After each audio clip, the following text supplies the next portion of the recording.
कौन आ गया? कहीं प्रिया तो नहीं?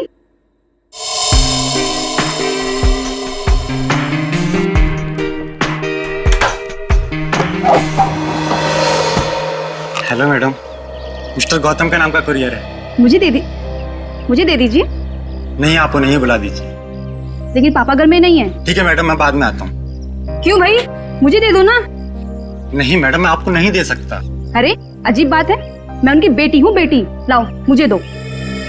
ठीक है, ले लीजिए और इस स्लिप पे सिग्नेचर कर दीजिए। पेन दोगी तभी ना साइन करूंगी। सॉरी मैडम, पेन तो भूल गया। ठीक है, मैं साइन करके देखती हूँ।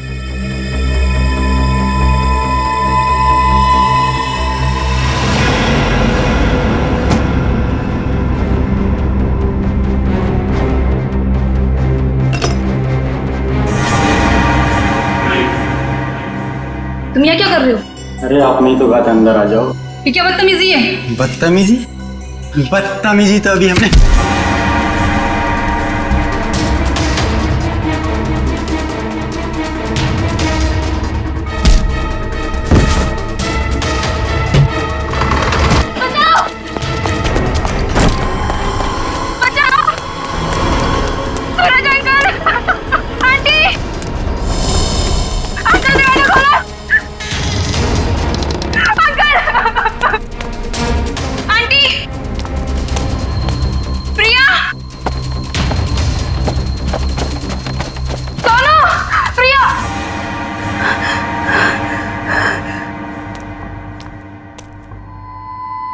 सोनू,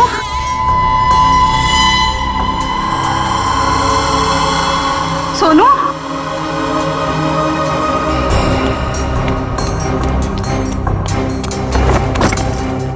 ये दरवाजा ही बंद है। सोनू कहाँ चला गया? सोनू,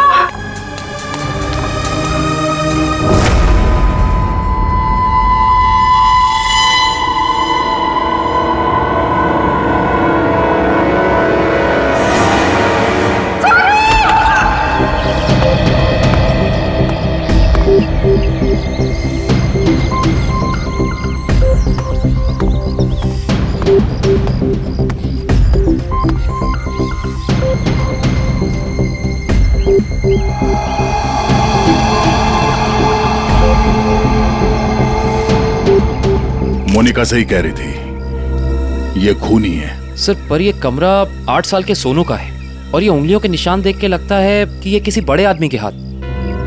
हाँ, कमरा किसी बच्चे का है। बच्चा कहाँ चला गया? पड़ोसियों से पूछते हैं। अच्छा, आप में से किसी ने सूरज को अपने परिवार के साथ कहीं जाते हुए देखा? नहीं साहब। सर, कल रात को सूरज और उसकी पत्नी रीना को घर से बाहर जाते हुए मैंने देखा था। कहाँ जा रहे थे वो? सर वो तो पता नहीं, लेकिन दोनों बच्चे घर में ही थे। बच्चे साथ में नहीं गए? नहीं सर, जब वो बाहर जा रहे थे तो दोनों बच्चे उन्हें खिड़की से बाय बाय कर रहे थे। सर, हाँ? सोनू और प्रिया के माँ बाप का फोन नहीं लग रहा है। एक काम करो, इन दोनों के कॉल डिटेल्स निकालो। सर, आपने कहा कि बच्चे घर में ही थे, मगर कमरे में तो बच्चे थे ही नहीं। मोनिका, जी सर। इस प्रिया का नंबर है ना तुम्हारे पास? जी सर। नंबर देना। 110458750।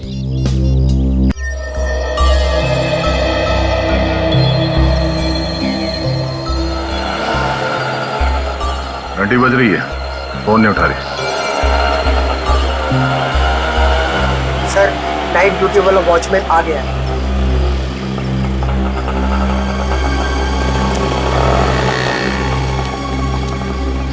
सलाम साहब। सलाम। कल रात को तुमने सूरज और रीना को बाहर जाते हुए देखा था? जी साहब। और उस वक्त दोनों बच्चे घर में ही थे? जी साहब, घर में ही थे। ये दोनों वापस कब आए? जब तक मैं ड्यूटी पे था साहब, ये लोग वापस नहीं लौटे थे। सर, कहीं ये दोनों सुबह वापस तो नहीं आए? सर, मैं सवेरे 6 बजे से ड्यूटी पे हूँ। मैंने उन दोनों को घर वापस आते हुए नहीं देखा। अच्छा, किसी और को देखा था सूरज के घर में जाते हुए? जी नहीं साहब। कोई सूरज के घर में नहीं गया, बच्चे घर से बाहर नहीं निकले, तो बच्चे गायब कैसे हो गए? साहब, कल रात को प्रिया मैडम बाहर निकली थी। कहाँ गई वो? करीब 11:30 बजे उस तरफ गई थी। इस तरफ? जी साहब। ठीक है, थैंक यू सर। वो कुरियर वाला जिसने मोनिका से छेड़खानी की थी वो पकड़ा गया। सर सामने वो गेट है, कहीं प्रिया वहीं से तो नहीं निकल गई? नहीं सर, वो गेट रात को 10 बजे बंद हो जाता है। सर प्रिया के मोबाइल का लोकेशन यहीं का दिखा रहा है, ये देखिए। मतलब प्रिया यहीं कहीं है।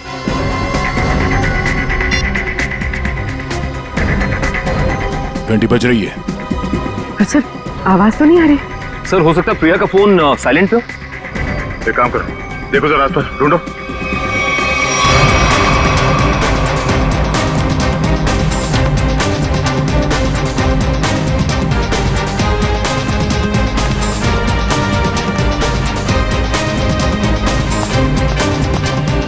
यहाँ तो कोई फोन दिख नहीं रहा है। अगर फोन की रिंग सुनाई देती तो 1 सेकंड में ढूंढ लेता मैं। रिंग सुनाई देती तो कोई भी ढूंढ लेता। कहीं फोन किसी गाड़ी में तो नहीं है? जितनी गाड़ियां हैं उन सबकी चाबियां चाहिए हमें। जल्दी गाड़ी चेक करनी है। लाइए चाबियां दीजिए जल्दी प्लीज।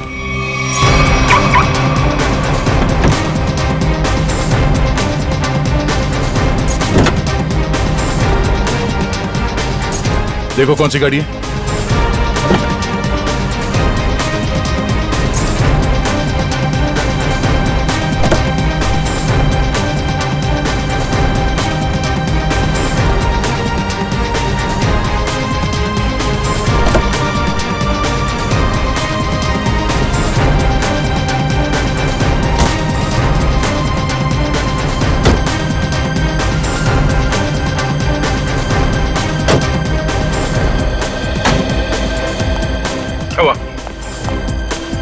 सर सारी गाड़ियां साफ, कुछ भी नहीं।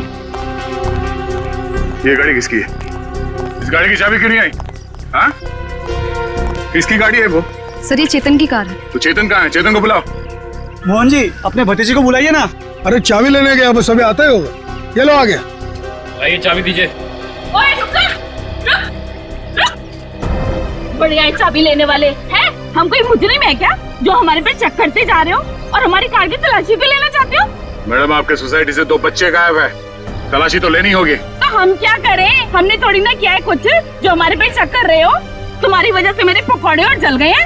अब तो मैं बिल्कुल नहीं देने वाली चाबी। कर लो जो करना है। पर माँ सब लोग चाबी दे रहे हैं तो हमें भी देनी होगी। तेरे को मना किया था ना, मना किया था ना चाबी देने को। Relax mom relax.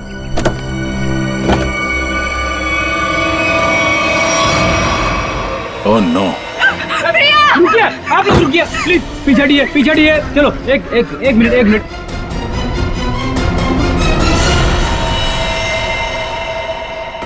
सब मर चुके। इसी के दुपट्टे से गला घोट के मारा है इसे।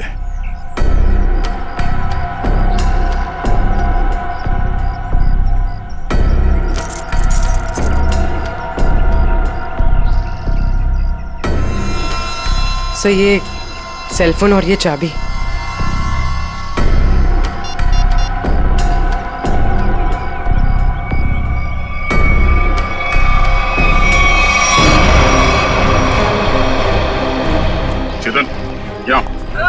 चेतन क्या?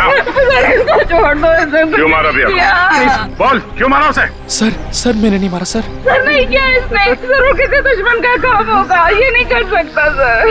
ये देखिए मैम, 11:15 बजे आपके बेटे चेतन ने प्रिया को फोन करके बुलाया, फिर उसे मार के उसकी लाश को अपनी गाड़ी के डिक्की में छुपा दिया। ये तो छोटे से कॉकरोच को भी नहीं मार सकता और किसी का खून करना तो बहुत दूर की बात है। सर हम पर दया करो सर।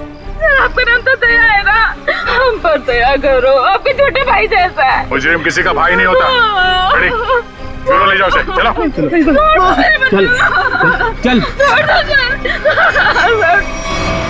सर मेरा यकीन कीजिए सर, मैं कल रात प्रिया से मिला तो जरूर था, लेकिन सर मैंने उसे मारा नहीं है सर। मैंने उसे नहीं मारा। कल रात 11:30 बजे मिले थे तुम मुझसे, क्यों मिले थे? सर क्यों मिले थे? सर मैं अक्सर उसे फोन करके परेशान किया करता था। अच्छा।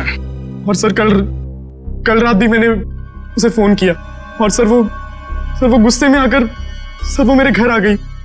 फिर?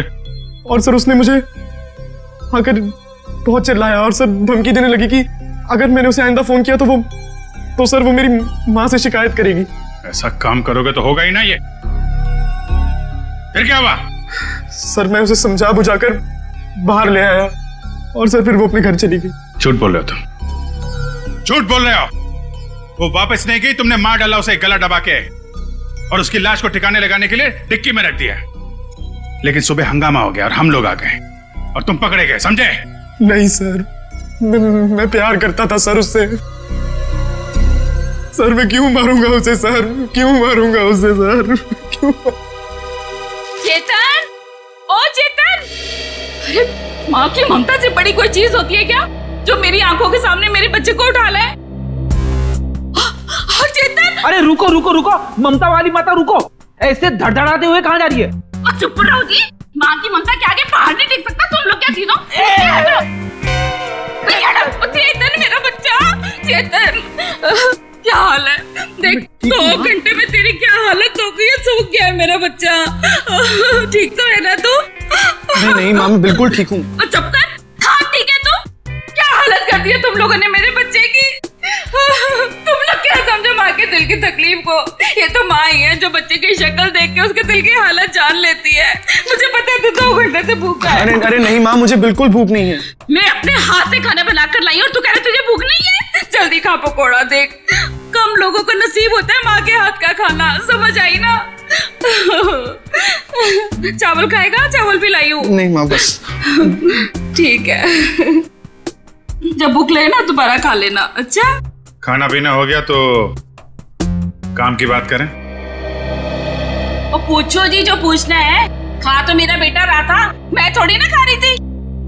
आपके बेटे की कार की डिक्की में लाश मिली है, लाश, समझिए आप। और लॉक के साथ कोई छेड़खानी नहीं की गई है। इसका मतलब उसे ओरिजिनल चाबी से खोला गया है।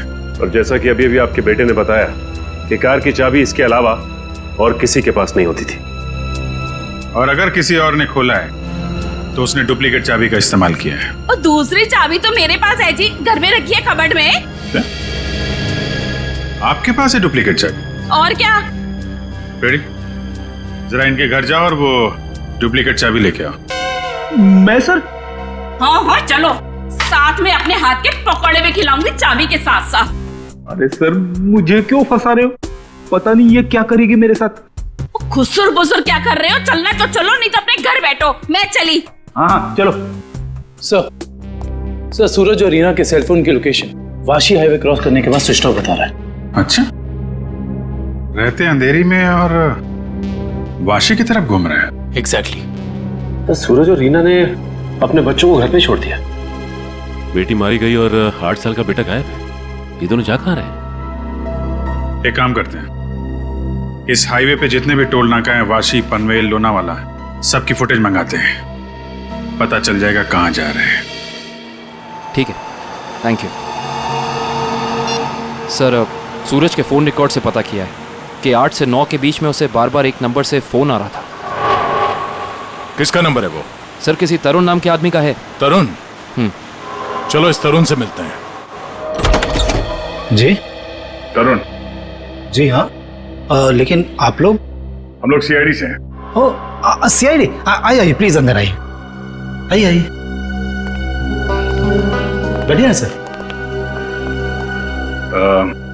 सूरज और रीना कहाँ है? सर अपने घर पर होंगे वो लोग। नहीं है, इसीलिए आपसे पूछ रहे हैं कहाँ है दोनों। क्या सर, कल मेरे यहाँ एक छोटी सी पार्टी थी, एक छोटा सा गेट टुगेदर, और वो दोनों लोग आए थे यहाँ पे। सूरज के कॉल रिकॉर्ड से पता चला है कि कल रात आपने कई बार फोन पे बात की थी उससे। हाँ सर, वो लोग आने के लिए मना कर रहे थे, इसलिए मैं बार बार उन्हें फोन करके कन्विंस कर रहा था। अच्छा ये बताइए कि वो दोनों रात में यहाँ से निकले कितने बजे थे? यही कोई 1:30 बजे। लेकिन तरुण जी, वो दोनों अभी तक घर नहीं पहुंचे हैं। क्या? तरुण जी, कल रात आपके पार्टी में जितने भी मेहमान आए थे उन सब की डिटेल चाहिए हमें, और सूरज के बारे में कोई जानकारी मिले तो हमें इन्फॉर्म जरूर करना। ये बात तो तय है कि सोनू को अगवा किया गया है, पर वो किडनैपर खिड़की तक पहुंचा कैसे और वो यहां से बच्चे को ले कैसे गया? सर, इस घर की चाबी प्रिया के पास थी। इसका मतलब रात को जब प्रिया घर से बाहर गई होगी तो दरवाजा लॉक करके गई होगी। और सर, इस घर में जबरदस्ती घुसने का कोई सबूत, कोई निशान नहीं मिला है। और मेन डोर पे लॉक इतनी ऊंचाई पे है कि 8 साल का बच्चा तो उसे खोल नहीं सकता। सर, वाटर पाइप के सहारे चढ़ के भी कमरे में आना पॉसिबल नहीं लगता सर। 1 मिनट, पॉसिबल है।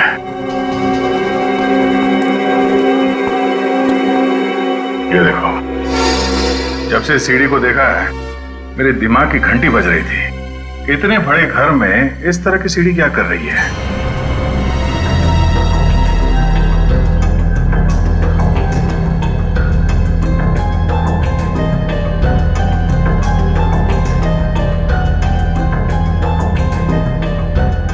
Seven, 11, 20, 23, 27, 35, 38, 42, 56, 59, 70। सर, आगे और भी है। 70, 71, 72, 73।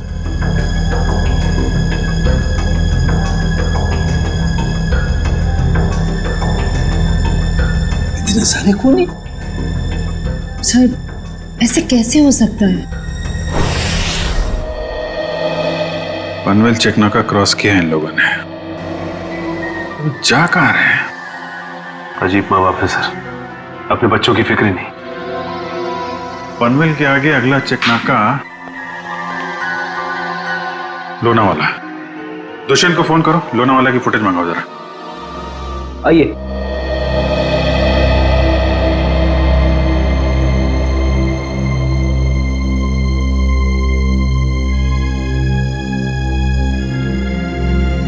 क्या हुआ? नहीं मिली चाबी? नहीं मिले। मुझे पता था। सर, मेरे बेटे को छोड़ दीजिए, उसने कुछ नहीं किया, छोड़ दीजिए उसको। पहले आप ये बताइए कि आपके कबर्ड में डुप्लीकेट चाबी है, इसके बारे में और कौन कौन जानता था? मैं, मेरा पति और मेरा बेटा बस। आप जरा ध्यान से याद करके बताइए, पिछले 1 हफ्ते में आपके घर में कौन कौन आया था? बताती हूँ। 1 मिनट, मैं लिखता हूँ, आप बताइए। मेरा भाई, उसकी बीवी, मेरे पति के दोस्त और मेरा देवर, उसके दोस्त भी आए थे और मेरी बहन। बस इतने ही लोग आए थे। बस, और कोई नहीं? जी। मेरे दोस्त राकेश, ललित और जोगी भी आए थे। हैं? वो ये कब आए थे? रविवार को, जब आप घर नहीं थी। मैंने तुझे मना किया था ना कि इनको घर लेकर मत आना। क्यों लेकर आया तू? वो हमारा कुछ प्लान था। क्या प्लान था? देखो, अगर तुम सच्चाई नहीं बताओगे तो खून ही पकड़ा नहीं जाएगा और तुम यही परेशान होते रहोगे। वो हमारा ड्रिंक्स का प्लान था। हे भगवान, यही दिन देखने रह गए थे तो शराब भी पीने लग गया। हे भगवान, मेरी तो किस्मत फूट गई। मुझे जोगी ने सिखाया होगा, करोड़पति ने सिखाया होगा। मैंने क्या तो उससे मत बात कर। वैसे एक बात है सच, देखो मैं कैसे सीधा करती हूँ। ये किसी एक आदमी का काम नहीं लगता है। बच्चे को लेके जाना, प्रिया को मारना, सीढ़ी का इस्तेमाल करना। हाँ डॉक्टर साहब, क्या पता चला इस सीढ़ी से? अरे भाई, इस सीढ़ी से तो बहुत बातें पता चली हैं। तो बताइए ना सर अपनी खोज के बारे में। इस सीढ़ी पे से हमें 80 लोगों की उंगलियों के निशान मिले। उंगलियों के निशान चाहे 80 लोगों के मिले होंगे, लेकिन इस सीढ़ी पर से चढ़ के सिर्फ 2 ही लोग गए। डॉक्टर साहब, ये बात सीढ़ी को फॉरेंसिक में लाने से पहले हमें पता था। यार दया, तुमसे उम्मीद नहीं थी यार। अरे यार, पहले मेरी पूरी बात सुन लो, समझ लो, उसके बाद अपना कमेंट करना, ओके? तुम्हें सिर्फ ये बात पता है ना कि इस सीढ़ी पर से 2 आदमी गए, ये तो पता नहीं है कि वो दो आदमी सीढ़ी पर से उतरे नहीं। मैं बताता हूं, देखो, जब दो आदमी सीढ़ी पर से चढ़ेंगे तो ऐसे सीढ़ी को पकड़ करके ऊपर चढ़ेंगे। दो अलग अलग लोगों की उंगलियों के निशान उस सीढ़ी पे फ्रीक्वेंट इंटरवल में आएंगे, जो कि हमें इस सीढ़ी पर से मिले। लेकिन वही लोग जब उतरेंगे तब भी तो इस सीढ़ी को ऐसे पकड़ करके उतरेंगे ना, तो उतरने के भी निशान आने चाहिए। वो उतरने के निशान हमें नहीं मिले। इसलिए मैं कहता हूं कि सीढ़ी पर से दो आदमी चढ़े तो हैं लेकिन उतरे नहीं। और एक बात, ये सीढ़ी बनाने में 5 अलग अलग लकड़ियों का इस्तेमाल किया गया है। ऐसे लगता है कि जो भी लकड़ियां मिली बस काट पीट के बना दिया। तो इसका मतलब ये सीढ़ी बनाने वाला आदमी अनाड़ी था। करिश्मा यही है कि सीढ़ी बड़ी करीने से बनाई गई है। इस सीढ़ी को देख करके कहीं से नहीं लगता है कि किसी नौसीखे ने बनाई है। और हाँ, इस सीढ़ी पर ये जो स्क्रूज का इस्तेमाल किया गया ना, एकदम नए स्क्रू। मुझे तो लगता है ये सीढ़ी हाल ही में कोई 2-4 दिन में ही बनाई गई। और एक बात, इस सीढ़ी ने अपनी लंबाई के बारे में एक बात मेरे कानों में कही है, मैं बताता हूं।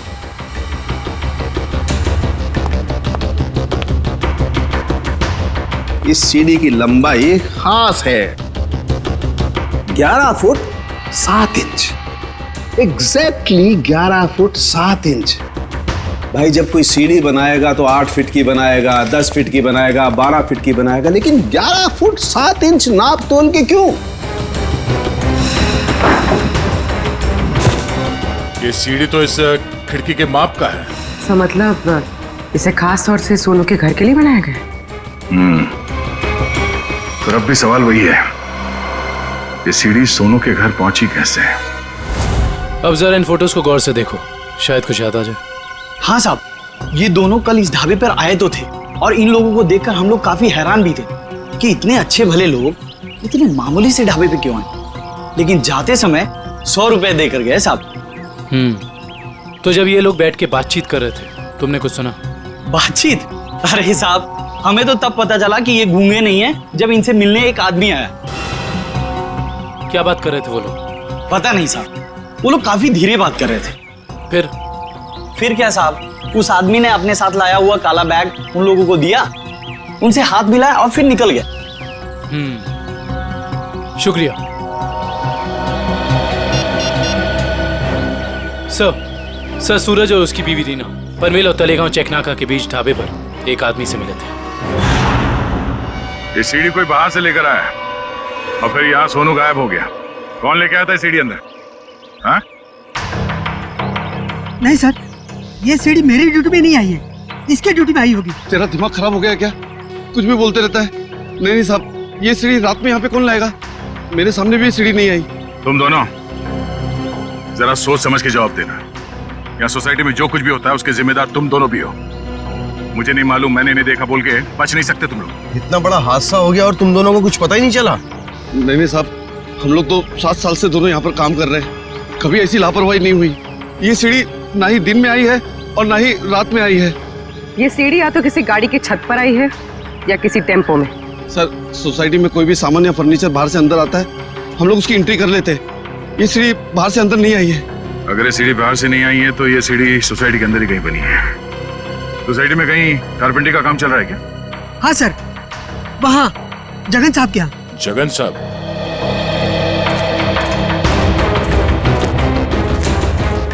अरे अरे, ये क्या कर रहे हैं? ये सीढ़ी यहाँ क्यों रखी है भाई? ठीक है, ऐसे ही 20 सीढ़ियाँ बनवानी है। अरे तो आप मेरे यहाँ क्यों आए? किसी बढ़ई की दुकान पे जाइए। अब देखिए, सीढ़ी आप ही ने बनवाई है, हमें हूबहू ऐसी बनवानी है। शायद आपको अंदाजा होगा, और ऐसी सीढ़ी बनवाने के लिए हम आपको मुंह मांगी कीमत देंगे। आप पैसे की बात कर रहे हैं, लेकिन मैंने ये सीढ़ी बनवाई नहीं। और रही बात इस सीढ़ी की, तो मुझे ऐसा कुछ इसमें खास नहीं लग रहा है कि कोई और कारीगर इसे बना ही नहीं सकता। देखिए जगन जी, ये हाथ हाथ के हुनर की बात है। अब जो काम आपका हाथ कर सकता है वो शायद मेरा हाथ नहीं कर सकता है? और जो मेरा हाथ कर सकता है वो तो मैं आपकी बात समझ रहा हूँ, लेकिन आप ये बात मुझे क्यों कह रहे हैं? हमें हर तीसरे महीने में ऐसी सीढ़ियां चाहिए, करीब 20। तो सोचा कॉन्ट्रैक्ट दे देते हैं। चलो कोई नहीं, थैंक यू। साहब, मैं बता सकता हूँ ये किसके हाथ का काम है। अच्छा? लेकिन साहब, ये तो बताइए, एक सीढ़ी का कितना दोगे? अब आप ही बता दीजिए। क्या है, वो बहुत बिजी कारीगर है, कम से कम एक सीढ़ी का 2000 लेगा। और लकड़ी आपकी? हाँ, दिया। एक मिनट,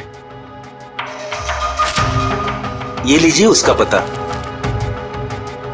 शाम को मिलना, एडवांस भी दे दीजिए। मैंने ही बनाई है ये सीढ़ी एक आदमी के लिए, सिर्फ एक रात में, 2 घंटे में। जगन की कुछ लकड़ी गायब करके जगन सेठ को पता नहीं चलना चाहिए। आप शाम को अकेले में मिलिए और एडवांस दे दीजिए, काम शुरू कर दूंगा। एडवांस चाहिए? चलेगा।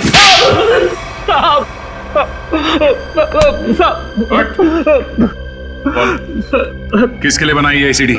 मैंने उसे पहले कभी नहीं देखा था, उसने मुझे मुंह मांगे कीमत दी, इसलिए जगन साहब जब घर पे नहीं थे तो मैंने उसके लिए वो सीढ़ी बनवा दी। नाम क्या उस आदमी का? मालूम नहीं साहब। चुपके से उसके लिए सीढ़ी बनाई। अब चल, अब हमारे लिए उसका स्केच बनवा। चल। सर, लोनावाला चेक नाके का फुटेज मिल गया सर। एक मिनट लगाओ जरा इसे।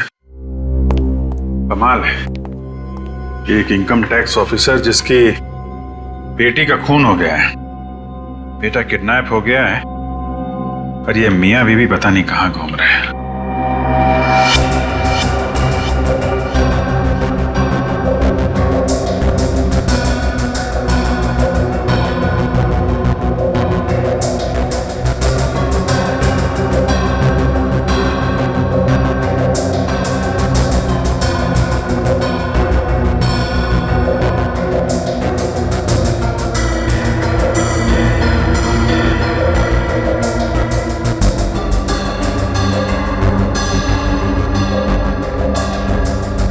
देर हो गई है, सूरज की कार लोनावाला तो नहीं पहुंची है।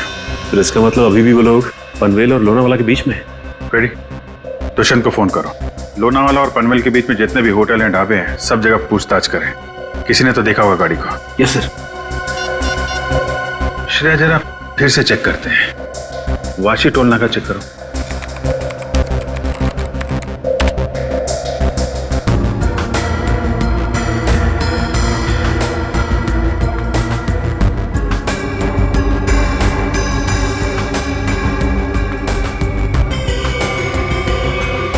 ये आई गाड़ी 2:40 को वाशी से निकली है। पनवेल का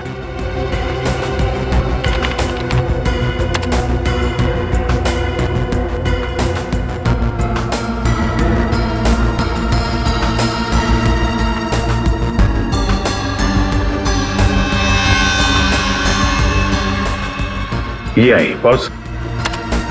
3:10 को पनवेल पहुंची और लोनावाला नहीं। एक मिनट, ये सूरज की गाड़ी के पीछे की जो गाड़ी है, ये गाड़ी मैंने वाशी में भी देखी है। वाशी का फोटो चलेगा ना?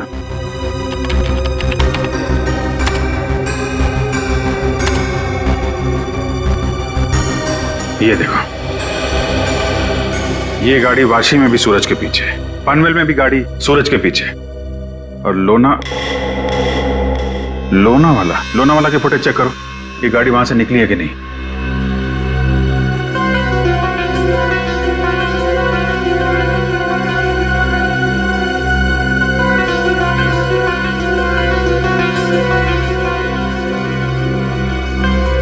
नहीं, ये गाड़ी भी लोनावाला से नहीं निकली है। सर, ये कोई संयोग भी तो हो सकता है। ऐसा लगता नहीं है। एक गाड़ी सूरज की गाड़ी के पीछे वाशी में भी थी, पनवेल में भी थी। लोनावाला से ना उसकी गाड़ी निकली है ना इसकी। इसका तो एक ही मतलब है, दोनों ड्राइवर एक दूसरे को जानते हैं, चाहे दोस्ती की वजह से या दुश्मनी की वजह से। इसका मतलब कोई इस गाड़ी का पीछा कर रहा है। करेक्ट। जरा इस ड्राइवर का चेहरा देखने की कोशिश करते हैं।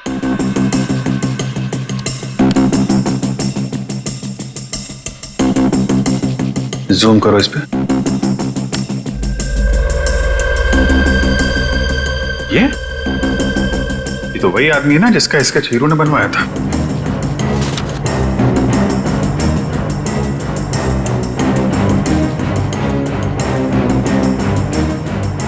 करेक्ट। चलो, गाड़ी का नंबर तो है हमारे पास। आरटीओ से पता करो किसके नाम पे रजिस्टर्ड है ये गाड़ी, कौन है इसका मालिक। बेटा, जरा अपने पापा को बुलाना। पापा तो नहीं है, मम्मी है। ठीक है, मम्मी को बुलाओ।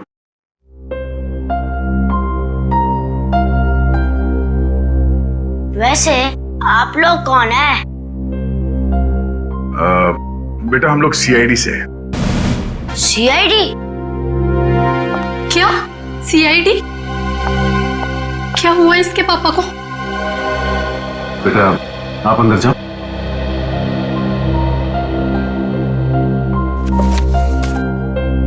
सर, क्या किया है बोनी ने? खून और किडनैपिंग। क्या? ये आप लोग क्या बोल रहे हैं सर? बोनी तो 2 दिन पहले किसी बिजनेस टूर से बाहर गए हुए हैं। जी नहीं, वो कहीं बाहर नहीं गए। इस फोटो को ध्यान से देखिए। इस फोटो में वो किसी का पीछा कर रहे हैं। ये कार आप ही की है ना? जी, ये कार हमारी है, लेकिन इसमें जो आदमी बैठा है वो बोनी नहीं है। क्या? फोटो में ये आदमी बोनी नहीं है? जी सर। बिट्टू, पापा की फोटो लेकर आना। अच्छा, जरा इस बोनी का फोन नंबर देना। जी, 37568853। सर, कल रात से मैं भी बोनी का फोन ट्राई कर रही हूँ, पर स्विच ऑफ दिखा रहा है। हाँ सर, फोन बंद है। मम्मी, पापा का फोटो। सर, ये है बोनी। अगर ये बोनी है तो फिर ये कार में कौन बैठा है? आंखें तो दोनों की एक ही दिख रही हैं।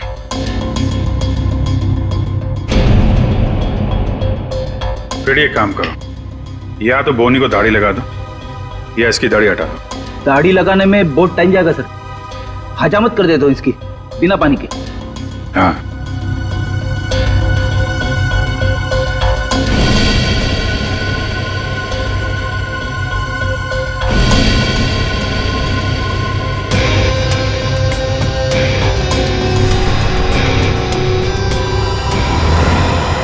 ये तो हुई।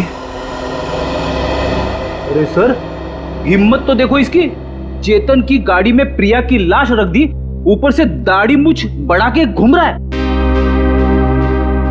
जरा बुला के लाओ उन लोगों को।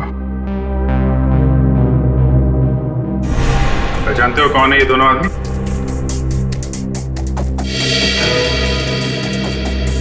सर, यही वो दाढ़ी वाला आदमी है जो मेरे पास सीढ़ी बनवाने आया था।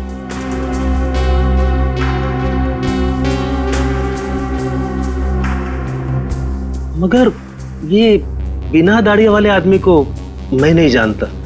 चेतन, तुम जानते हो? देखिए सर, मैं इन दोनों में से किसी को भी नहीं पहचानता। कविता जी, आप?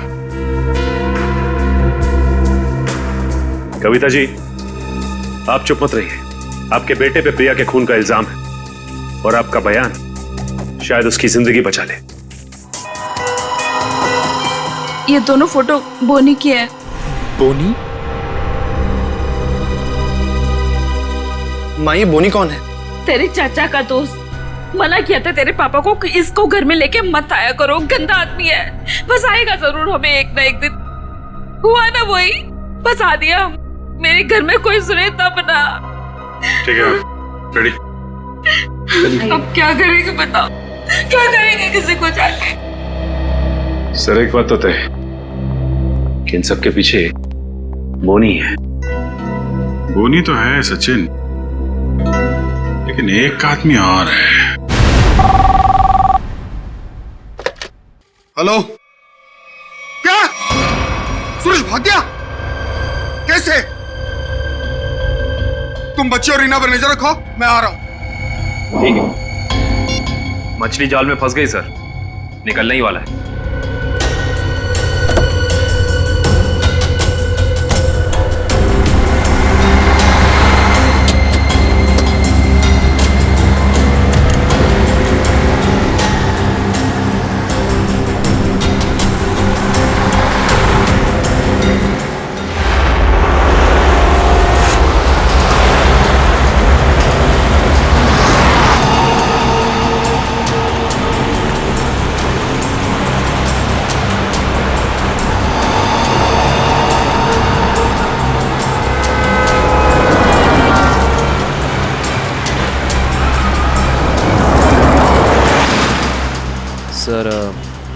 ये चाचा सही जगह तो जा रहा है ना? उसके पास कोई और चारा नहीं है।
सूरज जी, रीना जी, अरे आप दोनों तो यहाँ पर बिल्कुल सही सलामत। तो फिर क्या बिगाड़ा है हमने आपका? आपने हमें यहाँ क्यों बात कर रखा है? क्या चाहते हो तुम? हमने कभी किसी का कुछ नहीं बिगाड़ा।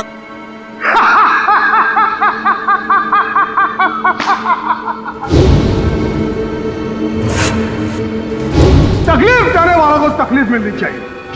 अपना मुंह बंद करके चुपचाप खड़े रहो, वरना मुझसे बुरा कोई नहीं होगा, समझे? बोलिए।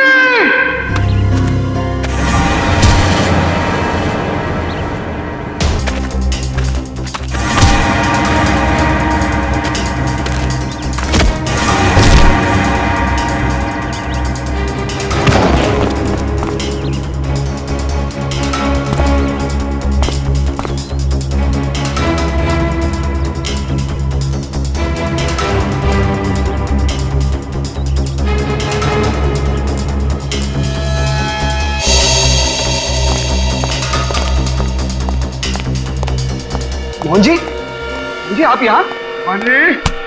मानी जब ये दोनों यहाँ बंधे हुए हैं तो फिर तूने मुझे फोन करके ये क्यों कहा कि सूरज भाग गया? अरे मैं आपको फोन क्यों करूंगा?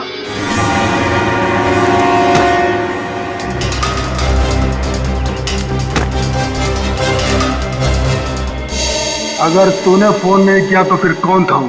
फोन हमने किया था। हमने किया था फोन चाचा जी। सीआईडी?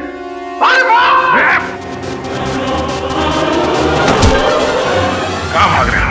हाँ? यहां से सीधे ससुराल जाना है तुम्हें।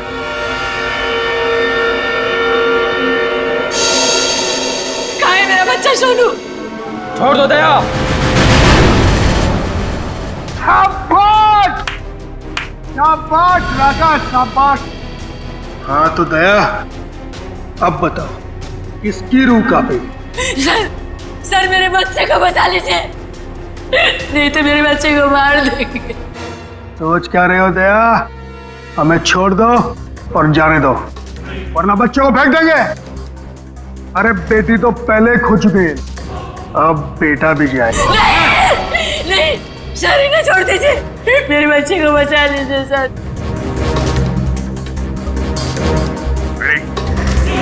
इन दोनों को हथकड़ी लगाओ।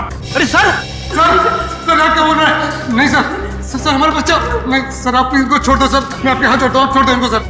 हाँ सर, इन दोनों को छोड़ दो, इनको तो हम बाद में पकड़ सकते हैं, पहले बच्चे को बचाना जरूरी है सर। हाथ में आए हुए मुझे को छोड़ना कहाँ की समझदारी है फिर? सुना नहीं मैंने क्या कहा? हथकड़ी लगाओ इन्हें। बॉस को छोड़ दे दया, नहीं तो बच्चा देख मेरा हाथ फिसल रहा है इंस्पेक्टर। मेरे बच्चे को कुछ हो गया तो मैं अपनी जान दे दूंगी। कुछ नहीं होगा उसे, कुछ नहीं होगा सर। इस वक्त बच्चे को बचा लेते हैं सर, इन दोनों को देख लेंगे सर। मयूर, हथकड़ी लगाओ इन्हें। ये मेरा अड्डा है और यहाँ राज भी मेरा चलता है।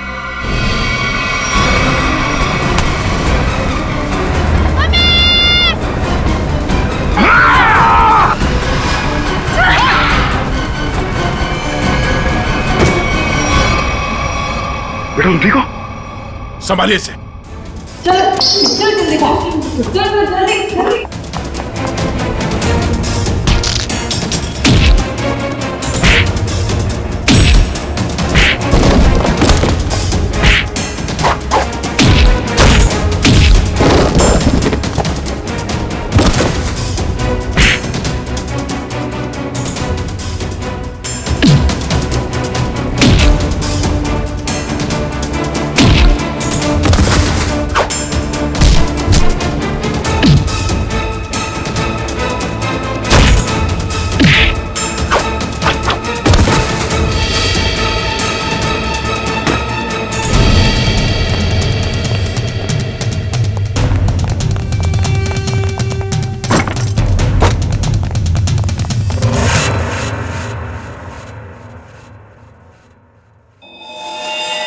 क्या कह रहा था तू? हाँ? तेरा यहाँ राज चलता है? हाँ हाँ, मैं इससे बदला लेना चाहता था। आज से 5 साल पहले इसकी वजह से मुझे जेल हुई थी। मेरी जिंदगी भर की सारी गाड़ी कमाई पकड़ी गई। याद है सूरज? मेरा नाम मोहन है। मोहन मोहन? हाँ सर, याद आया। लेकिन वो गाड़ी कमाई नहीं, काली कमाई थी। काला धन। मैं एक इनकम टैक्स ऑफिसर हूँ। मेरी ड्यूटी है कि मैं इस तरह की काली कमाई को सरकारी खजाने तक पहुंचाऊं और साथ ही ऐसी काली कमाई करने वालों को जेल। अगर मैंने ऐसा किया तो क्या बुरा किया? और इस सब का बदला तुमने प्रिया का खून और सोनू को अगवा कर लिया। मैं इसे बर्बाद कर देना चाहता था। मैंने इसके बेटे सोनू को अगवा किया, फिर फिरौती के पैसे मांगे और फिर रेस्टोरेंट के बाहर अपने एक बिजनेसमैन दोस्त को बोल के इसे काला बैग दिलवाया और फोटो खींच ली। मगर तुमने मेरी मासूम बेटी को क्यों मारा? उसने तुम्हारा क्या बिगाड़ा था? उसने हमें सोनू को ले जाते हुए देख लिया था। अगर वो जिंदा रहती तो हमारे लिए खतरा बन सकती थी। तुम्हारे दिमाग में जरूर खलबली मच रही होगी कि हमें तुम्हारे बारे में पता कैसे चला है? जब हमें ये पता चला कि ये आदमी, ये बोनी तुम्हारा दोस्त है, तब हमने तुम दोनों की जन्म कुंडली निकाली और फोन रिकॉर्ड से ये बात साफ हो गई कि तुम दोनों बहुत ही गहरे दोस्त हो। और तुम्हारे उंगली पे जो चोट लगी है, जिसपे ये बैंडेज लगा है, ये चोट तुम्हें तब लगी जब तुम उस लकड़े के सीढ़ी से सोनू के कमरे में घुसे थे। हाँ? और इस बैंडेज ने हमारे शक को यकीन में बदल दिया। इसने एक मासूम लड़की का खून किया है, एक बच्चे के साथ एक सरकारी ऑफिसर और उसकी बीवी को अगवा किया है। और तुमने इस सब में इसका साथ दिया। तुम दोनों को सजा मिलेगी, उम्र कैद या फिर फांसी।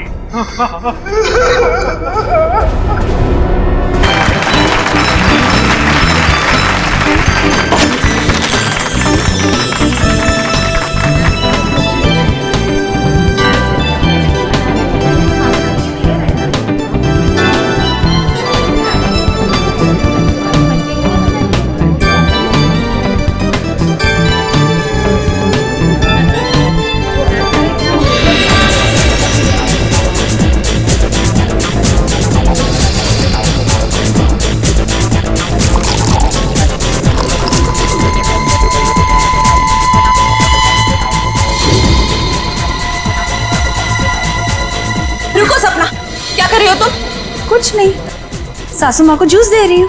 जूस दे रही हो या जहर दे रही हो? बेटा, ये तुम कैसी बातें कर रही हो? मम्मी जी, आप इसी से पूछिए, इसने अभी अभी आपके जूस में क्या मिलाया है? सपना बताओ, तुमने अभी अभी जूस में जहर मिलाया है ना? मैंने इनके जूस में दवाई मिलाई है ब्लड प्रेशर की। लो, फिर से हमारा फैमिली ड्रामा शुरू हो गया। अच्छा, ब्लड प्रेशर की दवाई? तो फिर पी के दिखाओ इस जूस को। मैं क्यों पीऊं? भाभी, आप ये कैसी बात कर रही हैं? आप हमेशा सपना के पीछे हाथ में क्यों पड़ी रहती हैं? प्लीज एक सेकंड। सपना, क्या तुम्हें मम्मी जी ने कहा था जूस में दवाई मिलाने को? नहीं। तो फिर क्यों मिलाई जूस में दवाई? एक मिनट मैं 2 मिनट का बाथरूम चला गया, आप लोगों ने वर्ल्ड वॉर 3 शुरू कर दी। मैंने ही इससे कहा था जूस में दवाई मिलाने के लिए। सपना आज का डोज भूल गई थी, तो मैंने कहा जूस में मिला दो। मुझे बहुत खुशी होती है ये देखकर कि मेरा परिवार मेरा कितना ख्याल रखता है, कितनी फिक्र है सबको मेरी। चलो मुझे जूस दो। I am sorry ladies and gentleman, please enjoy the party. Music please louder.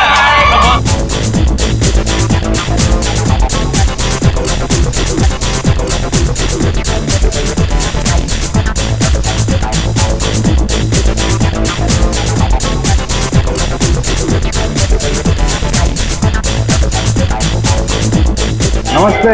नमस्ते। मैं कैसे हैं आप? प्रतीक जी मैं बिल्कुल ठीक हूँ, आप कैसे हैं? बस मैं ठीक हूँ। आप कुछ ले नहीं रहे हैं? मैं आपके खाने के लिए कुछ मंगाती हूँ। सरोज। नहीं नहीं नहीं, आप तकलीफ मत लीजिए, मैं खुद जाकर ले लूंगा। Sure. Yeah it's okay fine. Hi.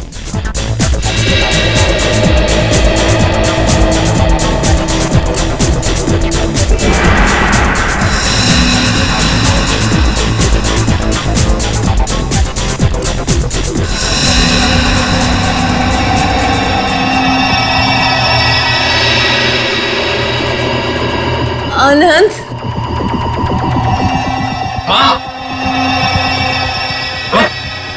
Mummy ji क्या हुआ आपको? Mummy ji, mummy ji, mummy जी।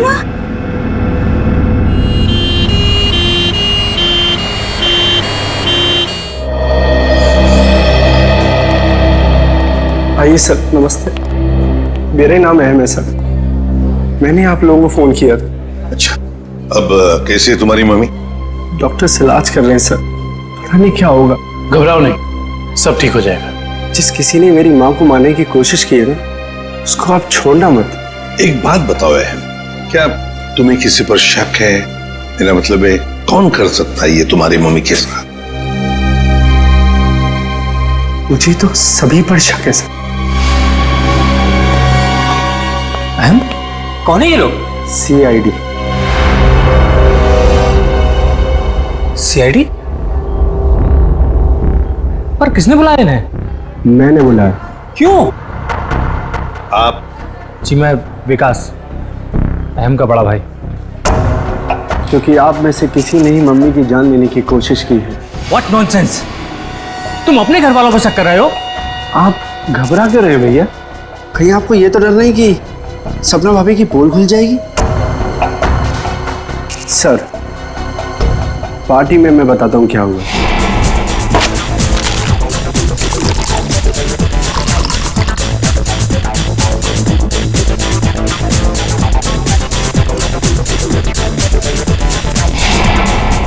तुम्हारी सपना भाभी पर शक है तुम्हें? Yes sir. सपना कहाँ है? सपना हॉस्पिटल नहीं आई, वो घर पर ही है। वैसे आप कौन है? जी मैं काव्या। हमारी भाभी है सर। सर, अहम बच्चा है, ये आप लोगों को बहका रहा है सर। विकास जी, हम CID वालों को कोई बहका नहीं सकता, समझे? कहाँ है आपकी मम्मी? मम्मी ऊपर ICU वार्ड में है।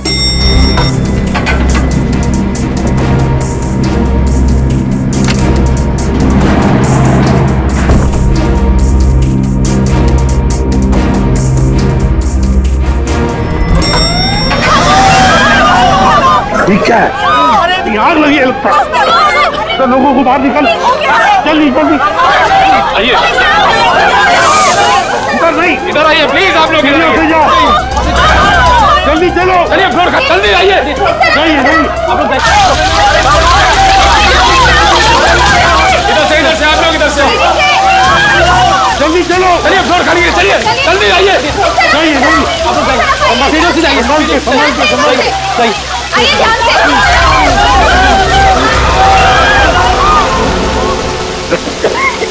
किशन, ये कोई आग वाला धुआं नहीं है, इसकी गंदी कुछ अलग है। ये धुआं किसी और चीज का है, किसी केमिकल का।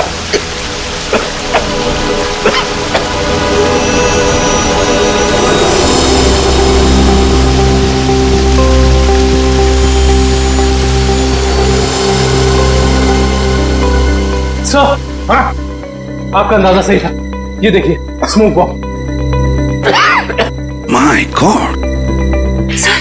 सर कहीं ये स्मोक बॉम्ब फायर अलार्म बजाने के लिए तो नहीं डाला गया था? आश्रया, फायर अलार्म बजाने के लिए ही स्मोक बॉम्ब लगाया गया था। मालिनी का कमरा ढूंढो जल्दी।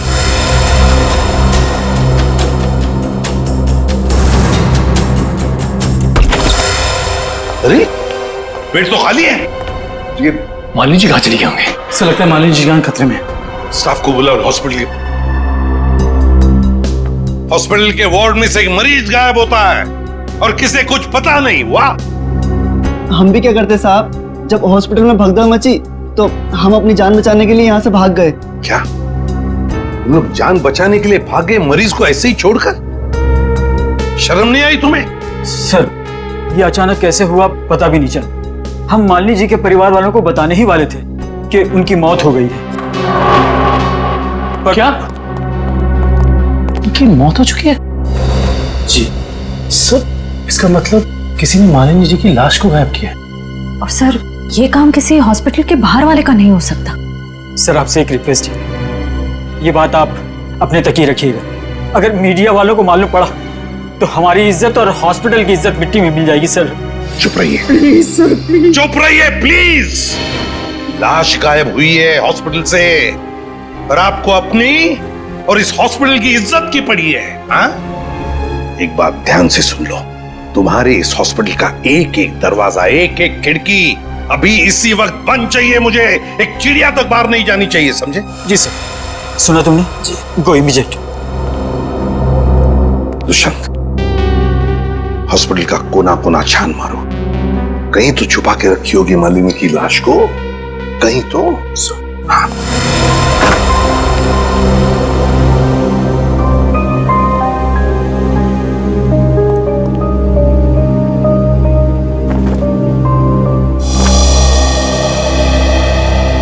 जरा एक बात बताइए, आपके मम्मी के साथ कमरे में कोई था उनकी देखभाल के लिए? जी सर, मेरे पति आनंद वहीं पर थे। आप मम्मी के साथ थे? तो फिर ये सब हुआ कैसे?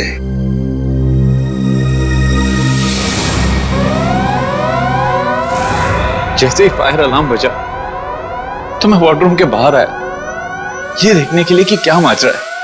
हर तरफ धुआं ही धुआं था, लोग पागलों की तरह यहां वहां भाग रहे थे। धक्का मुक्की में कुछ लोग मुझे मम्मी जी के वार्डरूम से बहुत दूर ले गए। जाकर भी मैं वार्डरूम तक नहीं पहुंच पा रहा था। किसी तरह जब मैं मम्मी जी के वार्डरूम में पहुंचा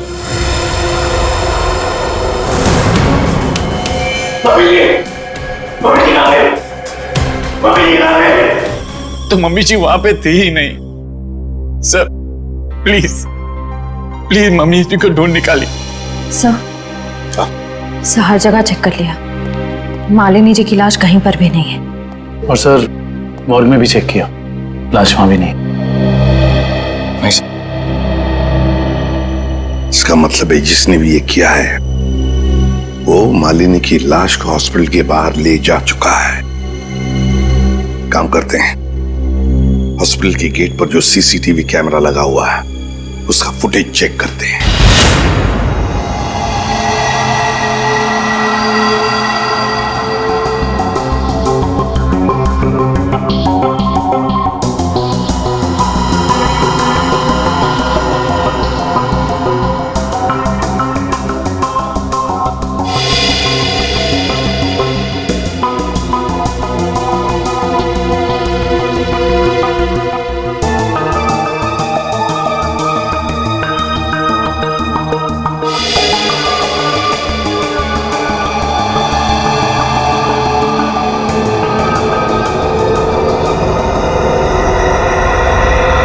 ये देखो, एक झटके में गाड़ी रिवर्स हो गई और हॉस्पिटल के बाहर भी निकल गई। जरूर मुजरिम मालिनी को इसी गाड़ी में लेकर गया होगा। एक मिनट जरा इस फुटेज को रिवाइंड कीजिए, हमें कार का नंबर चाहिए। पॉज करो, जूम इन करो। XYZ 5139। सर आप सही कह रहे हैं, ये मुझे मालिनी जी को इसी गाड़ी में लेके गया होगा। हाँ निखिल, काम करो, कंट्रोल रूम में फोन करके इस गाड़ी का डिस्क्रिप्शन दे दो और उनसे कहो जहां पर भी ये गाड़ी देखे हमें इन्फॉर्म करें लोकेशन। और ये गाड़ी ये तो आग लग गई है।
सर सीट्स तो खाली है पर कुछ अजीब सी बदबू आ रही है।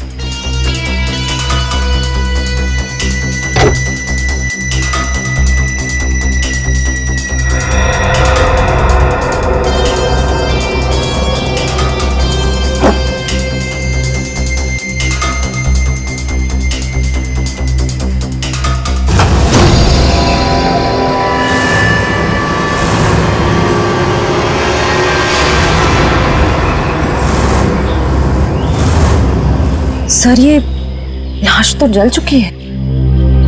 शायद सबूत मिटाने के लिए उन्हीं ने मालिनी जी की लाश को जला दिया।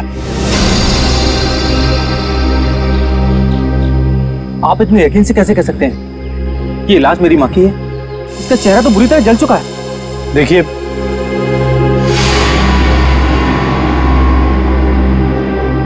ये अंगूठी देखिए, पहचानते हो इसे?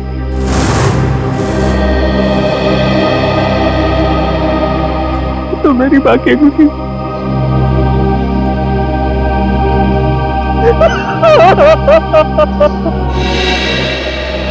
डॉक्टर साहब, कुछ नहीं ताजी? अरे क्या नहीं ताजी है? दया, लाशों से बात करना कोई आसान है क्या? और लाश भी जली हुई हो और मुश्किल हो जाती है ना। आप तो हमेशा कहते थे कि सालुंकी के लिए कोई काम मुश्किल नहीं है? वो तो नहीं दया, खूनी ये सोचता था कि लाश को जला देगा तो हमारा इन्वेस्टिगेशन शुरू होने से पहले ही अटक जाएगा, हमारी नैया बीच भंवर में अटक जाएगी। तो इस अटकी हुई नाव को बाहर निकालिए ना सर। हैं? आप कुछ ना कुछ रास्ता तो निकाल ही लेंगे आप। आपको पता है फ्रेडी आपके बारे में क्या बता रहा था? फ्रेडी क्या कह रहा था मेरे बारे में? नहीं, ऐसा कुछ खास नहीं। वो कह रहा था कि डॉक्टर सालुंकी की उम्र हो गई। अब बहुत ज्ञान है आपको। हाँ देखो दया, जो लोग मेरे संन्यास लेने के बारे में सपने देख रहे हैं ना, उन्हें जाके बोल दो अपनी नींद से जाग जाए। मैं संन्यास नहीं लेने वाला हूँ ना। मैं तो इस केस को सॉल्व करने के बाद स्विट्जरलैंड जाने वाला हूँ। कहाँ जाने वाला हूँ? स्विट्जरलैंड। एग्जैक्टली। हम भी चलेंगे आपके साथ स्विट्जरलैंड, पर पहला कदम तो उठाइए इस केस को सुलझाने की ओर। पहला कदम तो उठ चुका है भाई। अच्छा, ये देखो, इस बॉडी जलने की वजह से हो गया है? जी नहीं, ये बॉडी को फिनाइल से धोने की वजह से हो गया। क्या? इस लाश को फिनाइल से धोया गया? हाँ, खूनी ने लाश को अस्पताल से गायब करने से पहले उसको फिनाइल से अच्छी तरह से धोया ताकि लाश का केमिकल कंपोजिशन ही बदल जाए। खूनी ने हर कदम इसी मकसद से रखा है ताकि हमारे रास्ते में ज्यादा से ज्यादा कठिनाइयां आ सके। इस लाश को पहले फिनाइल से धोया और फिर इसे आग लगा दिया? जी हाँ। और सबसे पहले क्या जलाए? सबसे पहले जलाए बाल, क्योंकि बालों में सबसे ज्यादा और सबसे पहले असर होता है जहर का। सर, काव्या ने बताया था ना कि शायद जहर सपना ने दिया है मालिनी जी को। हाँ, इसीलिए तो जला दिए ना भैया, सबसे पहले बाल, क्योंकि जहर दिया था। मतलब ये सब सपना का ही काम है।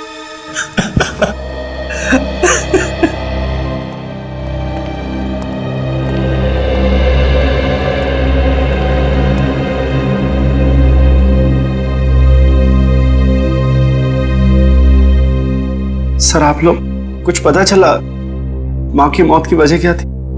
जी नहीं, मगर बहुत जल्द पता चल जाएगा। पता तो चल गया है ना सर, सपना ने ही जूस में जहर मिलाया था। बस कीजिए भाभी, इनफ। हर चीज की खाद होती है। डॉक्टर साहब, आप बताइए ना इन्हें। देखिए, मैं इनका फैमिली डॉक्टर हूँ। सपना ने जूस में ब्लड प्रेशर की दवाई मिलाई थी, जो मैंने ही उसे कहा था। ओह अच्छा।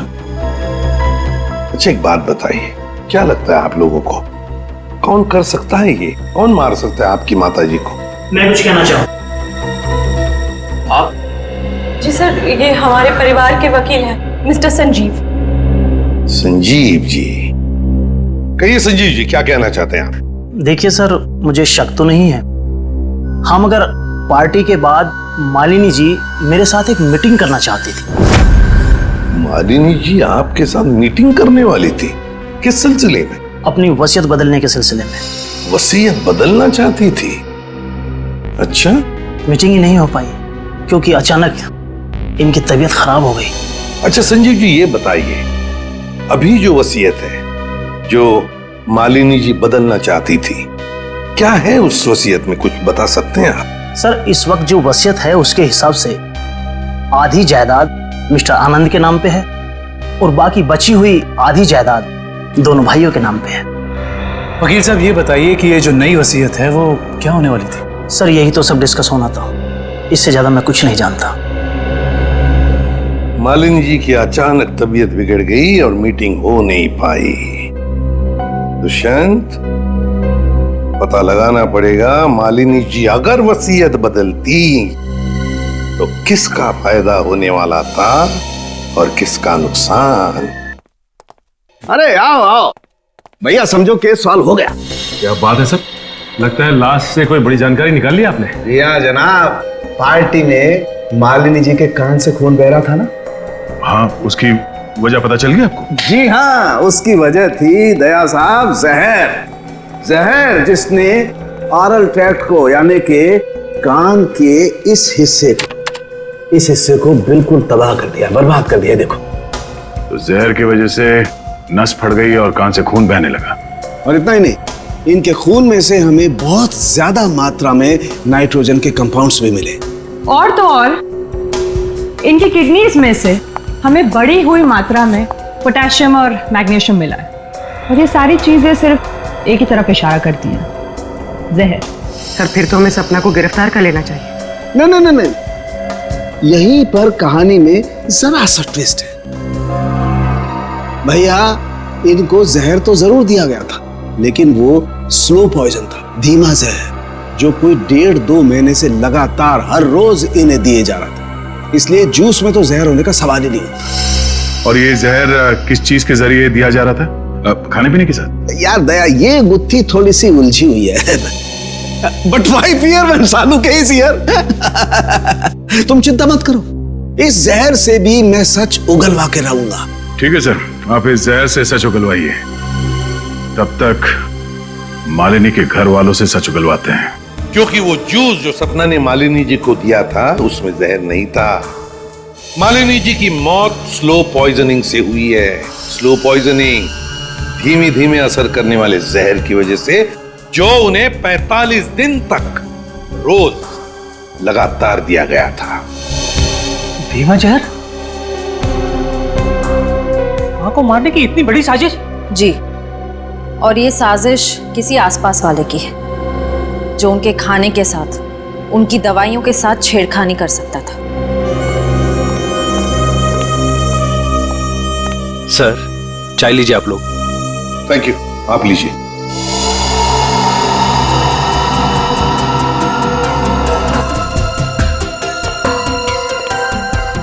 एक मिनट, मैं भी।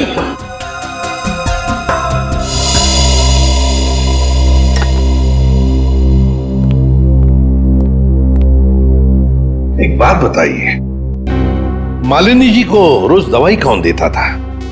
सर उन्हें दवाइयां सपना ही दिया करती थी। अच्छा। हाँ, मैं ही उन्हें दवाइयाँ दिया करती थी, पर कभी कभार सासू माँ अपनी दवाइयाँ खुद लिया करती थी, कभी आयुर्वेदिक की तो कभी न्यूरोपैथिक की। तो सपना जी, आपके कहने का मतलब ये है कि जहर शायद मालिनी जी की खुद की ली हुई दवाओं में था?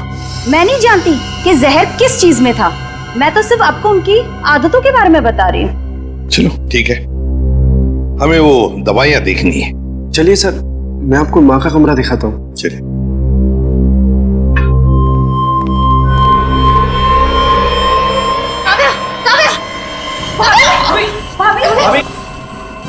भाभी क्या हुआ आपको? भाभी सांस लेने में दिक्कत हो रही। सुरेश पानी लाओ। अरे पानी लाओ। दुष्यंत, लता इनकी तबीयत बिगड़ती जा रही है, जल्दी से एम्बुलेंस बुला लो और हॉस्पिटल ले जाओ इसे। श्रेया तुम भी जाओ साथ में।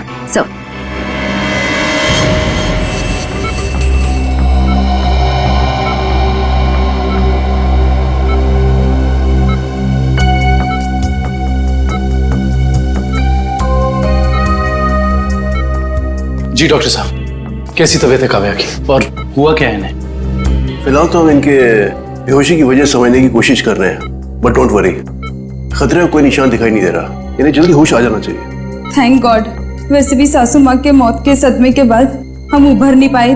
कम से कम काव्या भाभी को कुछ नहीं होना चाहिए। डॉक्टर साहब, इन्हें जैसे ही होश है हमें बता दीजिएगा। श्योर। Thank you.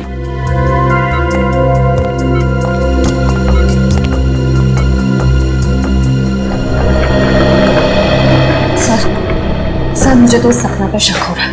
वहाँ पार्टी में काव्या के साथ झगड़ा कर रही थी और यहाँ इसे काव्या की इतनी परवाह हो रही है। और श्रेया होना उस चाय में खुश था जिसे पीते ही काव्या बेहोश हो गई। सर चाय तो मैंने भी पी थी। थैंक गॉड मुझे कुछ नहीं हुआ। Are you sure Pankaj? Sure मतलब सर? मतलब चक्कर वक्कर तो नहीं आ रहे ना तुम्हें? चक्कर? नहीं सर, चक्कर नहीं आ रहे, मगर पेट में कुछ गड़बड़ लग रही है सर। पेट में गड़बड़ लग रही है, गर्मी हो रही है, कहीं से वो तो नहीं हो गया? पंकज, और अगर तुम्हें सीरियसली कुछ हो भी गया है तो हम हॉस्पिटल में ही है ना। अजीब बात है, ये काव्या का पति आनंद अभी तक आया नहीं। पंकज, उसका नंबर ट्राई करो।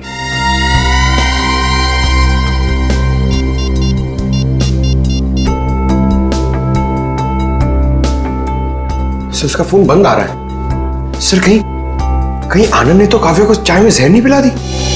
हो सकता है पंकज। सर अगर चाय में जहर था तो हो सकता है कि नौकर भी शामिल हो। सर आदुष, क्या कहा डॉक्टर ने? क्या हुआ काव्या को? सर डॉक्टर के मुताबिक काव्या की चाय में जहर था और पंकज रिपोर्ट से क्लियर हो गया है। काव्या की चाय में जहर था? सुरेश,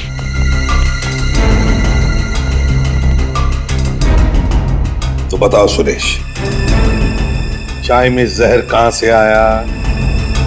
चाय में जहर कहां से आया? मैंने कहा था जहर डालने के लिए, ना मैंने डाला सर। सब पता चल जाएगा। एक बात बताओ, जब तुम चाय लेकर आए थे तो चाय कहीं पर रख दी थी और कुछ दूसरे काम के लिए गए थे? हाँ साहब, याद आया। मैं सुबह जब चाय लेकर आ रहा था तो आनंद साहब ने मुझे कुछ खाने के लिए लेकर आने को कहा। अरे सुरेश, सिर्फ चाय? कुछ नाश्ता भी ले जाओ। कल रात से किसी ने कुछ भी नहीं खाया। जाओ। जी साहब।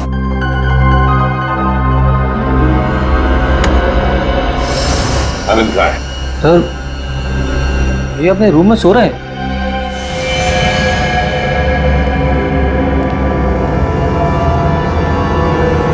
कहाँ है आनंद? आनंद तो है ही नहीं कमरे में।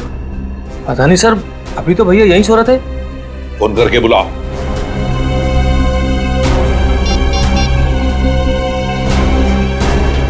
सर घंटी जा रही, भैया फोन नहीं उठा रहे। घंटी बज रही है पर भैया फोन नहीं उठा रहे। सर जब सुरेश चाय लेके आया था सर बिस्किट तो था ही नहीं।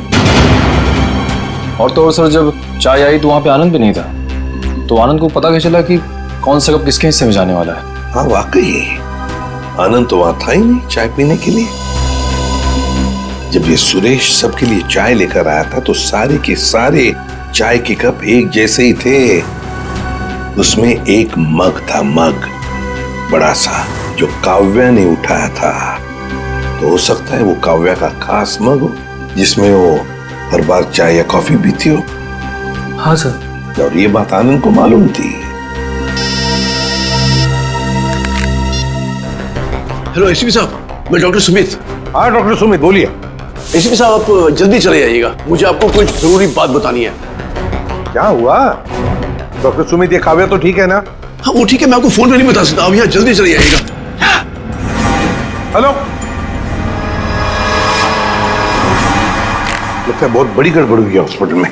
Let's go. लिस्ट बना के दोबारा से डिटेल मुझे दे देना, ठीक है? बाकी सब मैं देख लूंगी। डॉक्टर सुमित कहाँ मिलेंगे? सर उन्हें तो आईसीयू में भर्ती किया है। डॉक्टर सुमित को आईसीयू में भर्ती किया है? क्यों? सर एक बहुत बड़ा हादसा हो गया। डॉक्टर सुमित अपने कैबिन में खून में लथपथ मिले सर, और उनके सर पे बहुत गहरी चोट आई है। माय गॉड, क्या मिल सकते हैं उन्हें?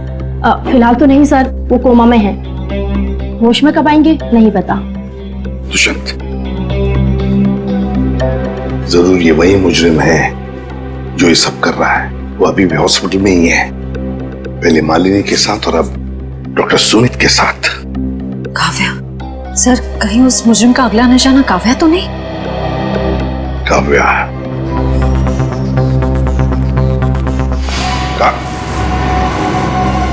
काव्या कहाँ चली गई सर?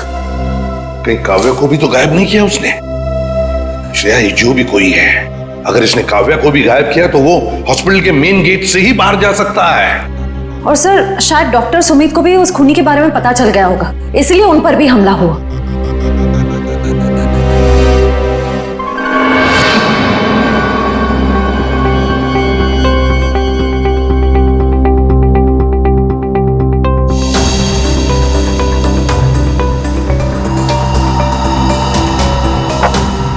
निखिल, तो शायद डॉक्टर सुमित यहाँ फोन पर बात कर रहे थे और फिर पीछे से कोई आया और जोर से उनके सर पर वार किया और वो यहाँ नीचे गिर गए। हाँ साहब, डॉक्टर साहब के सिर के पीछे चोट आई है। अच्छा, हादसे के बाद डॉक्टर सुमित के केबिन में कितने लोग आए थे? सब 4-5 जन आए थे उनको आईसीयू में ले जाने के लिए। सर, आनंद का अभी तक कुछ पता नहीं चला है। कहीं इस सब के पीछे उसी का हाथ तो नहीं? ये आनंद ही कुछ गड़बड़ है, कुछ ना कुछ तो गड़बड़ जरूर है इस आनंद में। आइए सपना जी, आइए। कहाँ गई थी आप? वो मैं काव्या की रिपोर्ट्स लेने गई थी गैस्ट्रोलॉजिस्ट डिपार्टमेंट के पास। क्या हुआ? वहां से एक रिपोर्ट लाने में इतना वक्त? लाइन बहुत लंबी थी, मगर क्यों? क्या बात है? काव्या कहाँ है? काव्या गायब है, समझिए आप? क्या? सर ये ब्लड सैंपल्स तो ले लिए, लेकिन सर क्योंकि बाकी लोग डॉक्टर साहब के कैबिन के अंदर चले गए थे, इसलिए सारे जरूरी सबूत मिट गए हैं। और यहाँ पे काव्या गायब है ना दुष्यंत? ये किसी एक आदमी का काम नहीं, ये जो भी कर रहा है ना उसका कोई साथी है। एक इनके परिवार में से कोई और दूसरा इस हॉस्पिटल में से कोई।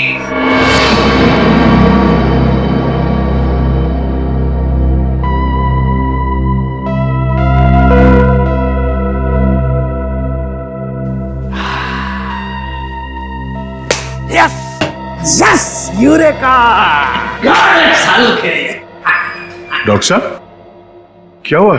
ये फॉरेंसिक लैब में जश्न का माहौल? अरे हाँ भैया, जश्न का माहौल तो होगा ही। स्विट्जरलैंड की हसीन वादियां पुकार पुकार के कह रही हैं, सालुखे आजा रे तू आजा, तेरा इंतजार है। मतलब आपको पता चल गया कि वो लाश के अंदर जहर कहां से गया? जहर बॉडी में आया था दांत से। दांतों से जहर? हाँ सचिन, मालिनी ने 2 महीने पहले ही अपने दांतों का रूट कैनल करवाया था और इस ऑपरेशन के दौरान उसके दांतों में जो मर्क्यूरी का इस्तेमाल किया गया था वो मात्रा में बहुत ज्यादा थी। मर्क्यूरी अपने आप में ही एक जहर है ना डॉक्टर साहब? बिल्कुल।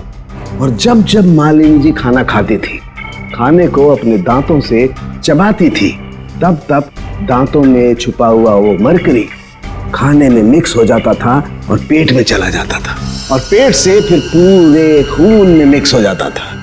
यही है वो स्लो पॉइजन जिससे वो बेचारी बेमौत मारी गई। सर, हो सकता है कि डेंटिस्ट ने सब जानबूझ के ना किया, गलती हो गई उससे, मे बी मेडिकल नेग्लिजेंस। नहीं सचिन, ये मौत एक हादसा होता तो लाश को जलाया नहीं जाता।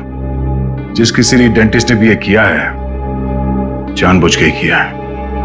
वकील साहब, जैसा कि आप जानते हैं कि हमारी माँ अपनी वसीयत बदलवाना चाहती थी। जी हाँ।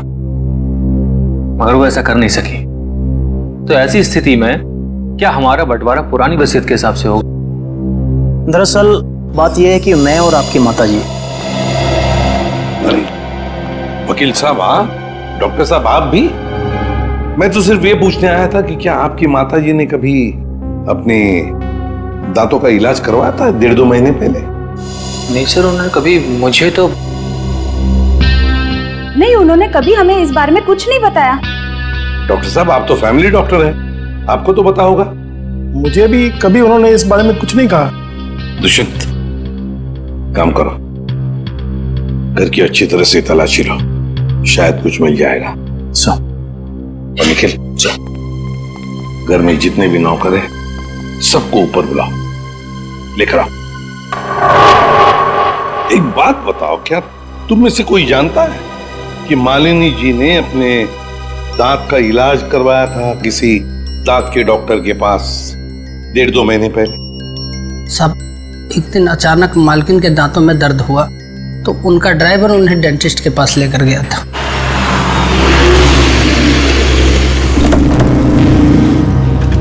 सर यहीं पे छोड़ा था हमने उन्हें। उसके बाद किधर गई वो तो मालूम नहीं मुझे। ठीक है, आसपास जितने भी डेंटिस्ट है ना, सब चेक कर लेते हैं। तुम लोग उधर देखो।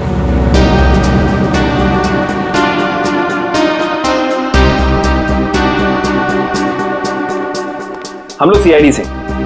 क्या ये कभी आपके यहाँ इलाज कराने आई थी? No, I don't think so. यहाँ पर आए हैं। ध्यान से देखिए, ये 2 महीने पुरानी बात है।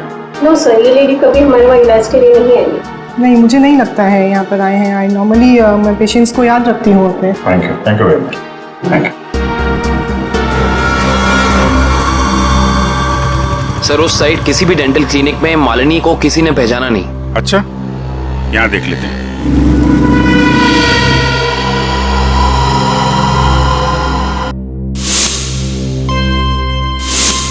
सीआईडी वाले आगे। तुम्हें मालूम है ना तुम्हें क्या करना चाहिए?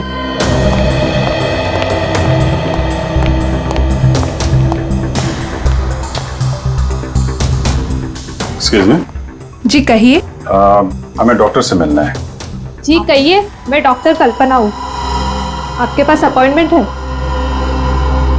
डॉक्टर हम सीआईडी से। इन्हें पहचानती हैं आप? इन्हें कभी देखा नहीं है। कौन है ये? इनका नाम मालिनी है और इनका खून हो गया है। क्या? खून? क्या हुआ? खून का नाम सुनते ही आपकी जबान लड़खड़ाने की लग गई? नहीं नहीं, यहाँ पहली बार सीआईडी आई है ना, तो मैं थोड़ी नर्वस हो गई। कोई बात नहीं, आप परेशान मत होइए। Thank you very much.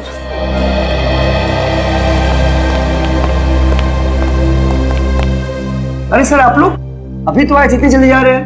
Doctor प्रतीक ने ठीक से इलाज नहीं किया क्या? डॉक्टर प्रतीक? यहाँ तो कोई लेडी डॉक्टर है ना? No no, no lady, no lady, only gents, only gents. Doctor Prateek. अच्छा अच्छा।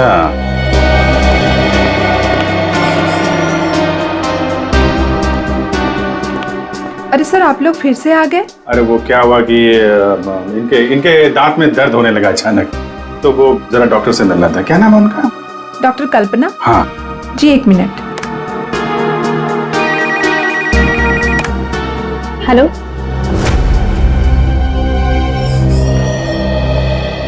क्या हुआ सर? मेरे दांत में बहुत दर्द है, मगर मुझे एक जेंट्स डॉक्टर चाहिए। लेडीज डॉक्टर में वो शर्म आती है। नहीं नहीं, या तो मैं ही हूँ। लेकिन दीवार पे तो डॉक्टर प्रतीक का सर्टिफिकेट लटका हुआ है। ये नाम तो किसी लेडी का नहीं हो सकता ना? चेक कर लेते हैं एक बार। देखिए। सर, कहाँ जा रहे हो आप? डॉक्टर प्रतीक। डॉक्टर प्रतीक।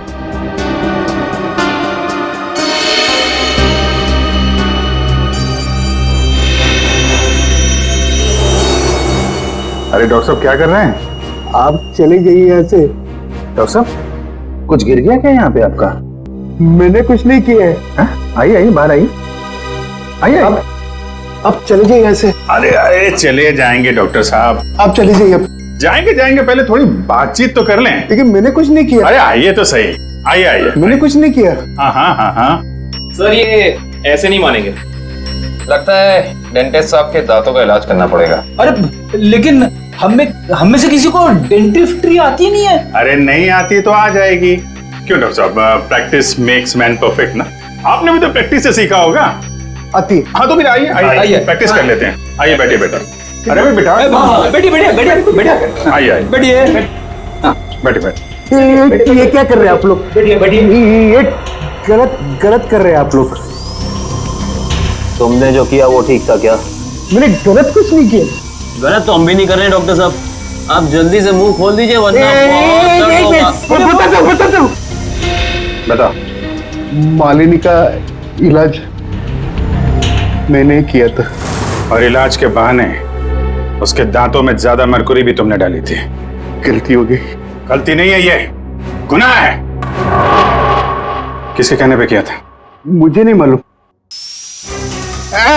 पता नहीं, आनंद पैसे दिए थे मुझे इसलिए। कहाँ मिलेगा ये? भाई को दम।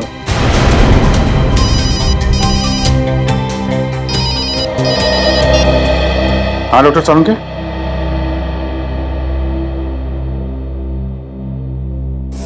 क्या? आनंद रुक जा।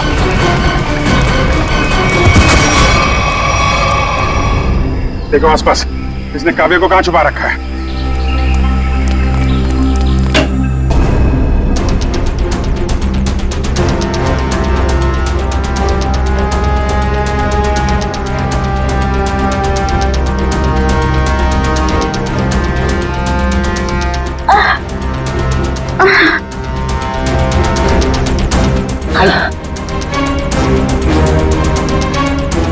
चलो।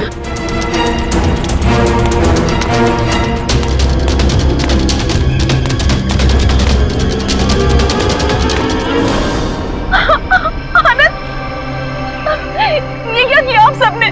मेरे पति को मार डाला। आनंद उठो। सर, इनके प्यार को तो देखकर ऐसा लगता है कि अगर इन्हें ऑप्शन दिया जाए कि ये मर जाए और इनका हस्बैंड जिंदा हो जाए तो वो ऑप्शन जरूर ले लेंगी। क्यों नहीं सर, ये तो एक भारतीय नारी का फर्ज है ना।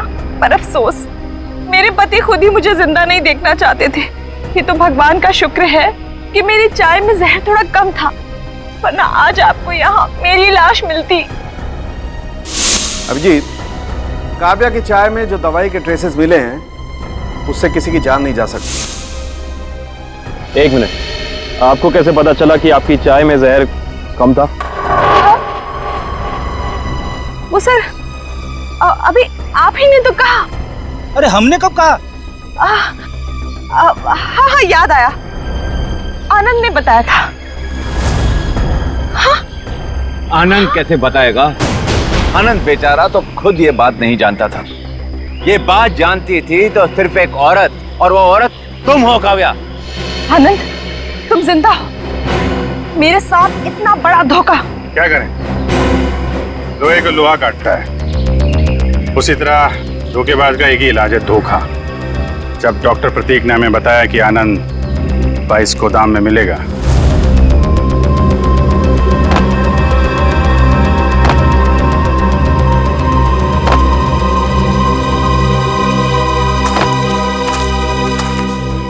तो हमने यहाँ पहुंचकर देखा कि वो बेचारा बंधा पड़ा है।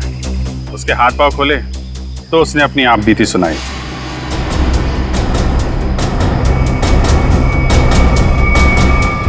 किसने किया ये सब? है ये सब मेरी देवी काव्या ने किया है सर। हाँ, कहीं कहीं छुपी हुई है। बस फिर क्या, हमने आनंद के साथ एक छोटा सा खेल खेल लिया, तुम्हारा असली रंग सामने लाने के लिए। तो ये सब ड्रामा था, लेकिन असली ड्रामा तो अब शुरू होगा। पीछे मुड़ के देखो।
बड़ी भारतीय नारी होने का ढोंग कर रही है।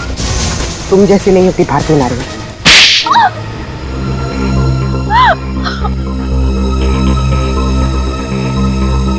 सासू माँ ने आधी जायदाद आनंद के नाम कर दी थी, पर आनंद अपने भाइयों से बहुत प्यार करता था, तो वो अपनी जायदाद का हिस्सा भी अपने भाइयों को देना चाहता था।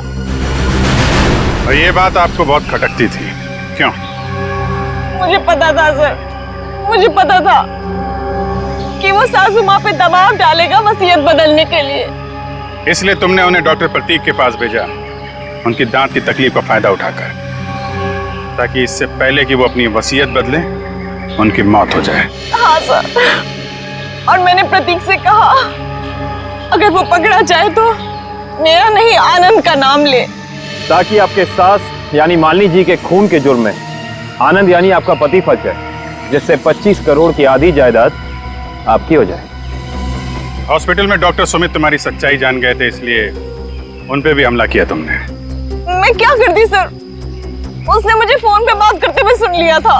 अब बारी है खेल के दूसरे पड़ाव की, जिसमें हम दुनिया को ये दिखाएंगे कि मेरे पति परमेश्वर यानी कि मिस्टर आनंद कुमार ने अपनी ही पत्नी को अगवा कर लिया। तो डॉक्टर सुमित को कोमा में पहुंचा दिया, अपने पति की किडनैपिंग की और मालिनी जी का खून कर दिया।